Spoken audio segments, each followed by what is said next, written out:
기도에 대하여 디모데전서 2장 1에서 6절. 지난 수년 동안 사람들은 하나님에 대한 자유가 위기에 빠졌다고 말들 해왔습니다. 하나님의 현실성이 많은 사람에게 낯설어졌고 의심스러워졌으며 불명확하게 되었습니다. 이것은 기독교인들도 마찬가지로 적용되는 현상입니다. 하나님에 대한 자유의 위기는 결국 기도의 위기에서 나타납니다. 그 현실성이 의문스러운 혹은 우리의 일상에서 더 고려해 볼 필요가 없을 정도로 소원해진 하나님에게 기도를 드리기는 어려운 일입니다. 그래서 많은 가정에서 기도가 드려지지 않습니다. 식탁 앞에서 드리는 감사기도, 그리고 아이들이 잠자리에서 드리는 저녁 기도조차 말입니다. 하나님은 과연 오늘날 그렇게 많은 사람이 생각하듯이 정말 우리의 삶에서 너무나 멀리 떨어진 곳에 계신 걸까요?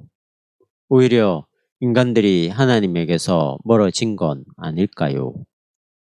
인간들이 하나님에게 등을 돌렸기 때문에 하나님이 그렇게 멀리 계신 것처럼 보이는 게 아닐까요? 우리 기독교인들도 역시 세상살이에 얽매여서 하나님을 생각하지 않은 채 자신의 목적을 달성하면서 살아가고 있을 뿐입니다. 그렇기에 우리가 살아가는 삶의 과정에는 하나님을 염두에 두어야 할 일이 하나도 없는 것처럼 보입니다. 이러한 삶의 자세에서는 경건 생활이 힘들어져서 점점 기도를 드리지 않게 됩니다. 설령 기도를 드린다 해도 진부한 형식들로 굳어지거나 그렇지는 않다고 하더라도 기도가 고통스러워집니다. 왜냐하면 기도가 하나님과 연결된 삶 속에서 자연스럽게 솟아나는 게 아니라 타성적으로 하나님을 향함으로써 비롯된 하나님 상실이라는 보편적인 위기에서 벗어나 보려는 노력에 불과하기 때문입니다. 우리를 하나님에게서 단절시켜 버리는 것은 바로 요햄 클래퍼의 노래에 있듯이 죄의 마력입니다. 하나님은 사실상 우리에게 가까이, 우리 모든 이들에게 가까이 계십니다. 만약 우리의 삶을 지탱해주는 말없는 비밀, 즉 생각해낼 수 있는 모든 표상과 모든 개념을 초월해 있는 이 말없는 비밀에 대해서 주의 깊게 통찰하는 것을 배우려고만 했더라도 우리는 하나님이 가까이 계신다는 사실을 느낄 수 있었을 것입니다. 저는 우리의 삶에 그 어느 것도 당연한 게 없다고 생각합니다. 우리가 매일 아침 새로운 날을 맞이하는 것도 당연한 게 아닙니다. 우리가 활동할 수 있다는 사실, 우리를 둘러싸고 있는 이 세상을 오감으로 감지한다는 사실, 우리가 먹고 마실 수 있다는 사실은 그렇게 당연한 게 아닙니다. 우리의 삶을 이루는 지극히 평범해 보이는 사실들조차도 분명히 당연한 게 아닙니다. 이러한 사실을 남김없이 온전하게 이해한 사람은 순간마다 감사하는 마음을 갖지 않을 수 없습니다. 우리가 종종 확인하듯이 겉으로 볼 때 연민을 살만한 위기와 고단한 삶의 상황 가운데 빠진 사람들이나 혹은 중병을 앓고 있는 사람들도 살아있는 매 순간을 진정으로 감사하게 생각하는 경우가 적지 않습니다. 그리고 그들은 이런 감사의 마음으로 인해서 즐거움을 느낍니다. 이에 반해 살아가는데 필요한 것들이 충분하다 못해 넘쳐나는데도 불구하고 많은 사람이 감사한 마음을 가질 줄 모릅니다. 사람들은 자신에게 주어진 모든 것들을 당연한 것으로 여기며 혹시라도 그 어떤 부족한 것이 있어서 아직 완전하지 않다 싶으면 참을 수 없다는 듯이 크고 작은 소동을 일으킵니다. 이런 소동을 통해서 우리는 자신은 물론 주변에 대해서도 무리한 것을 요구하게 됩니다. 여기서 정말 부족한 것은 감사하는 마음입니다. 그리고 이러한 감사하는 마음이 부족하게 되면 당연히 불평과 불만이 늘어갑니다. 결국 우리는 지나치게 많은 것을 가지려고 말을 질질 끌면서 끊임없이 줄다름치듯 살아갑니다. 감사할 줄 모르는 마음은 영혼의 병에 그 뿌리가 놓여 있습니다. 요즘 같은 풍요의 시대에 정신병이 더욱더 늘어난다는 사실은 결코 우연한 게 아닙니다. 이와는 반대로 우리의 삶에 당연하게 주어지는 것이 하나도 없다는 사실을 절실히 깨닫고 순간마다 감사할 이유와 동기로 여기고 살아간다면 정신치료 같은 것은 절대 필요하지 않습니다. 그렇게 되면 우리의 마음이 즐거워져서 그 어떤 힘겨운 일이라도 능히 견딜 수 있습니다. 감사할 줄 아는 이런 마음이 모든 기도의 실제적인 토대입니다. 기도라고 하면 대개의 사람이 우선 간구를 생각하지만 사실 기도가 그런 간구와 무조건 일치하는 건 아닙니다. 기도에는 여러 다른 형식들이 있습니다. 오늘 말씀에는 기도의 몇 가지 형식들이 열거되어 있는데 여기에는 감사기도, 즉 유카리스티아가 포함되어 있습니다. 그런데 이 유카리스티아라는 단어는 이미 원시 기독교에서 성만찬을 가리켰던 바로 그 단어와 똑같습니다. 성만찬에 참여한다는 것은 하나님이 그리스도 안에서 우리를 위해 행하신 모든 것을 기억하면서 하나님께 드리는 일종의 감사입니다. 즉, 그리스도가 빵과 포도주 안에 이미 함께 하심으로써 하나님의 임박은 교회 안에서 영속적인 형식이 되었는데 이 하나님의 임박에 대해서 감사드리는 의식이 바로 성만찬입니다. 이러한 감사의식, 즉 유카리스티아가 어쩌다가 기독교 예배의 중심에 놓이게 된 건 아닙니다. 명시적으로 드리는 감사의 기도가 많은 형식의 기도 중에서 하나일 뿐이나 사실 그 이외의 모든 기도는 이 감사하는 마음을 바탕으로 하여 우러나옵니다. 이러한 감사의 마음은 말로 표현되지 않을 수도 있고 감사해야 할 구체적인 조건 없이도 가능합니다. 생명에 대한 소박한 감사의 마음만으로도 우리는 절로 노래가 나올 만큼 기쁨으로 충만한 기분을 가질 수 있습니다. 감사의 마음은 이미 기도입니다. 이러한 마음은 우리의 창조주이신 하나님을 말없이 찬양하는 것이기도 합니다. 인간의 죄는 우선 이런 감사하는 마음을 모른다는 데에 있습니다. 사도 바울이 말했듯이 하나님에게 영광을 돌리지도 않고 감사하지도 않는 것이 죄입니다. 우리의 내면에서 솟아나는 감사의 마음이 정말 우리의 창조주이신 하나님에 대한 감사라는 사실을 진지하게 깨닫게 된다면 우리는 기도를 드리면서 분명하게 하나님께 감사하고 싶은 욕구를 느끼게 되고 또한 그런 마음 속에 담겨 있는 깊은 의미를 아주 의식적으로 기도 속에 담고 싶은 욕구를 느끼게 될 것입니다. 사도 바울은 감사를 경배, 즉 하나님께 돌리는 영광과 연관시켰습니다. 우리의 생명에 대해 하나님의 창조에 깃든 아름다움에 대해 예수 그리스도에 의해 죄와 고난과 죽음이 극복되었다는 사실에 대해 하나님께 드리는 감사가 그에 대한 경배로 이어진다는 것은 매우 자연스러운 일입니다. 사실 모든 기도는 경배로 도달됩니다. 예수님이 가르치신 주기도도 역시 하나님의 영광을 찬양하는 것으로 끝을 맺습니다. 나라와 권세와 영광이 당신의 것입니다. 모든 기도는 하나님을 향한 경배로 최종 목표에 도달합니다. 이것은 간구에도 역시 해당하는 말입니다. 간구는 감사와 경배의 마음에서부터 우러나옵니다. 예수님은 오직 이런 간구만을 확실하게 들어주신다고 약속했습니다. 구하시오 그러면 받을 것이요. 요한복음이 밝히고 있듯이 이것은 예수님의 이름으로 드리는 기도를 말합니다. 즉 예수님이 하나님의 뜻과 그 통치의 도래와 그 사랑의 현재로 충만하셨던 것처럼 완전히 그런 예수님의 마음으로 드리는 기도를 말합니다. 하나님의 뜻에 몰두해서 하나님의 뜻과 하나가 되고 무엇이 하나님의 뜻인지 하나님께 간청하는 기도만이 확실하게 응답받습니다.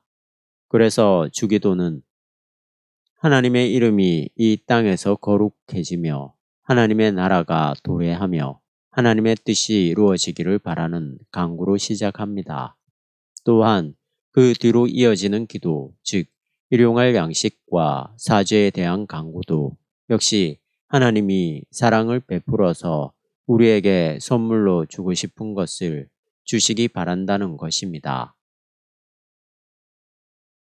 우리는 하나님을 보채서 그의 뜻을 바꿀 수 없습니다. 단지 우리의 개인적인 욕망에서 출발하는 간구는 응답을 받지 못합니다. 우리의 소원과 의지가 받아들여지려면 그것이 하나님의 뜻에 일치되어야만 합니다.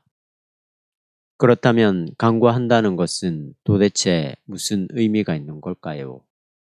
하나님의 뜻은 애당초 우리의 간구와 상관없이 이루어지는 게 아니던가요? 사실 예수님은 우리가 많은 말로 기도하지 말아야 한다고 말씀하셨습니다. 왜냐하면 당신들이 간구하기도 전에 당신들에게 무엇이 필요한지 당신들의 아버지가 알고 있기 때문입니다. 마태복음 6장 8절. 인간이 살아가는 데는 늘 쓸 것과 필요한 것이 따라다닙니다. 이것은 우리의 삶에 당연한 것이 아무것도 없다는 사실의 이면입니다. 이 사실을 깨달은 사람은 한편에서는 감사하고 다른 한편에서는 자기에게 필요한 게 무엇인지 알게 됩니다. 감사하는 마음은 근본적인 의미에서 우리 창조주 하나님에 대한 감사라는 사실과 마찬가지로 우리에게 필요한 것이 무엇인지 우리보다 훨씬 먼저 알고 있는 하나님께 드리는 말 없는 간구입니다. 우리는 이러한 사실을 알지 못한 채 우리를 공허하게 만들거나 아니면 더 나아가서 우리를 황폐하게 할 어떤 것에서 행복과 만족을 구할 때가 자주 있습니다. 그래서 결국은 무엇을 강구해야 하는지 알지 못하는 일들이 종종 일어납니다. 이런 깔닥에 사도 바울은 성령이 말할 수 없는 탄식으로 우리를 대신해 주신다고 말했습니다. 로마서 8장 26절. 성령이 이처럼 우리를 대신해 주시는 일은 하나님의 아들이 하나님과 함께 하시며 가까이 계셨던 것처럼 하나님이 우리 가까이 계심을 우리가 감사하고 경배하면서 하나님과 하나로 연합되어 있을 때 일어납니다. 우리는 예수님을 통해서 그리고 그분에 대한 믿음을 통해서 하나님께 가까이 다가가 있게 됩니다. 우리가 이렇게 하나님과 연결되어 있으면 우리에게 무엇이 좋은 건지 분간하지 못해서 하나님께 간구할 것을 알지 못할 때 성령이 말없는 탄식으로 우리를 대신해 주십니다. 그렇지만 우리가 구체적인 방식으로 드리는 간구는 그 나름의 의미가 있습니다.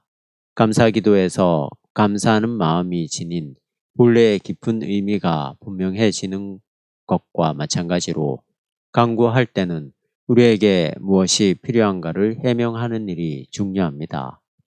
그러므로 여기에는 무엇보다도 자기 성찰이 필요합니다. 간구할 때 우리의 소원과 기대가 하나님의 뜻과 어떤 관련을 맺고 있는지에 대한 성찰이 수행되어야 한다는 말입니다. 이러한 모든 성찰은 설령 구체적으로 표명되지는 않았다 하더라도 이미 간구라 할 수 있습니다. 이 경우에 가장 중요한 것은 하나님께 우리의 소원을 아뢰므로써 어떤 게 하나님의 뜻에 어긋나는지 깨달을 수 있다는 사실입니다. 간구함으로써 우리에게 필요한 게 무엇인지에 대한 성찰이 이루어진다는 것은 우리의 소원 중에서 하나님의 뜻에 어긋나는 것들이 정화된다는 의미입니다. 예수님도 겟세마네 동산에서 바로 이런 경험을 하셨습니다. 예수님은 십자가의 운명으로부터 자신을 지켜달라고 기도하신 후에 나의 뜻이 아니라 당신의 뜻대로 이루어지소서라는 말로 마치셨습니다. 이것이 곧 기도의 투쟁입니다. 우리를 향한 하나님의 뜻이 무엇인지 알기 위해서 우리 자신과 싸우는 투쟁입니다.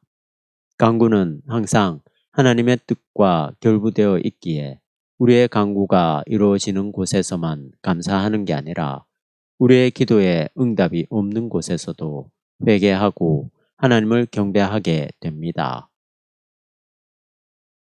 올바른 간구는 이기적인 마음으로 자기 소원에만 맴돌지 않고 하나님의 뜻을 간구하는 것이기 때문에 다른 사람들과의 상호 관계가 포함될 수밖에 없습니다. 따라서 올바른 기도는 역시 중보 기도입니다.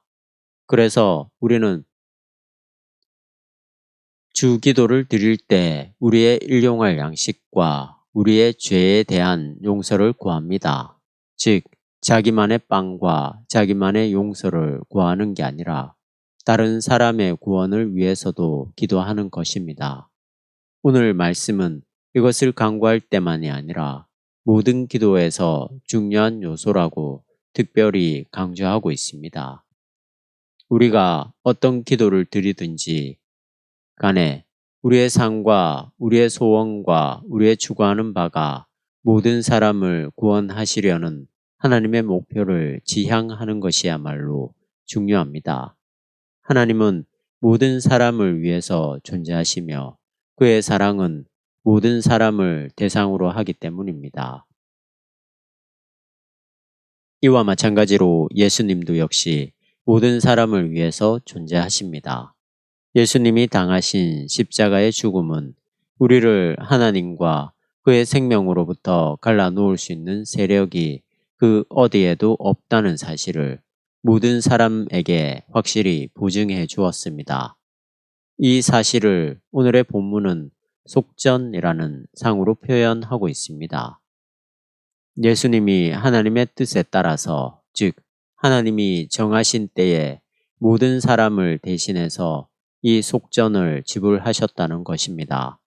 이처럼 하나님이 모든 사람을 구원하기 위해 모든 사람을 사랑으로 대하셨다면, 그리고 예수 그리스도가 모든 사람을 위해 돌아가셨다면 우리 기독교인들도 역시 모든 사람을 위해 살아가야 합니다. 우리의 감사와 경배와 간구는 모든 사람을 대신해서 드려집니다. 이 예배 공동체에 속한 우리 기독교인들은 모든 사람을 대신해서 하나님께 감사하고 하나님을 경배합니다. 근본적으로 예배는 몇몇 소수 사람의 개인적이고 종교적인 필요만을 채워주는 게 아닙니다. 예배에는 모든 인류에게 보편적으로 관계된 일들이 수행됩니다. 예배는 구체적인 예배 형식을 통해서 많은 사람의 마음을 말없는 감사로 채워가고, 또한 모든 사람이 근본적으로 필요한 것이 무엇인지 깨닫게 함으로써 그 의미가 충만해집니다. 그래서 우리는 모든 사랑과 그들의 구원을 위해 대신해서 하나님께 중보 기도를 드립니다. 그렇지만 기도는 그리스도인의 실제적인 실천을 대체해버릴 목적으로 이루어지는 그 어떤 것도 아닙니다. 잘 알지도 못하면서 가해지는 비판처럼 기도는 누군가를 돕는 실천적인 일과 관계없는 게 아닙니다. 기도는 오히려 우리가 살아갈 목표 설정을 밝혀주고 우리가 행동할 방향을 제시해 줍니다. 따라서 모든 사람의 구원을 위해 드리는 기도는 특별한 방식으로 수행되는 선교적 과업과 병행되어야 합니다. 위에서 말한 것처럼 예배 때에 우리가 드리는 감사와 간구에는 다른 사람들을 대신한다는 의미가 포함되어 있는데, 이런 점에서 선교는 하나님의 사랑과 그의 임박에 관한 복음을 모든 이들에게 알림으로써 그들이 하나님을 향한 경배에서 기쁨과 평화를 발견하게 한다는 것입니다. 이처럼 우리는 기도를 통해서 하나님의 뜻을 알게 되며 그 뜻을 실천하게 됩니다. 기도를 통해서 우리는 우리 자신만의 소원이라는 좁은 울타리를 뛰어넘게 됩니다. 모든 사람을 향해 훨씬 더 많은 감사와 희망을 품게 됩니다. 이렇게 우리 자신을 초월하게 만드는 영은 우리를 하나님과 하나로 맺어주시는 성령입니다. 성령은 우리가 일상에 있는 사소한 것들을 감사하기 시작할 때 이미 우리 마음에 들어와 계십니다. 성령은 우리의 필요를 모든 인간의 구원을 향한 하나님의 뜻과 하나가 되게 하십니다. 그리고 그분 자신이 우리의 모든 필요가 지향하는 목표이기도 합니다.